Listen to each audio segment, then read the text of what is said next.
ఈ దేవుని వాక్యం అండర్లైన్ చేసుకునే వరకేనా, వినటం వరకేనా? కాదు కాదు.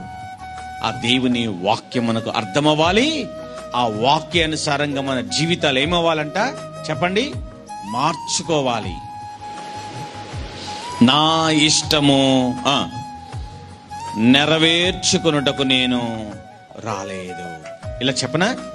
మన జీవితాల్లో కార్యాలు జరగాలంటే, మేలులు జరగాలంటే, అద్భుతం చూడాలంటే, దేవుని చిత్తం జరగాలంటే మన చిత్తం, మన ఇష్టం చచ్చిపోవాలి.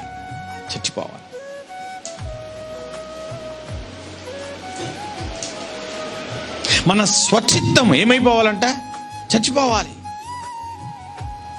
మన సొంత ఆలోచన ఏమైపోవాలంట? చచ్చిపోవాలి. యేసు ప్రభువు వారు సిలువలోనే ప్రాణం పెట్టినట్లుగా మనం చూస్తున్నాం. కాదు, తన జీవిత కాలం అంతా తన ఇష్టాన్ని చంపుకుంటూనే బ్రతికాడు.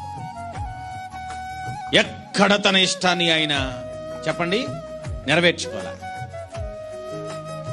ప్రతి క్షణము, బ్రతికిన ప్రతి క్షణము తండ్రి చిత్తం మీద దృష్టి పెట్టి మాత్రమే బ్రతికాడు.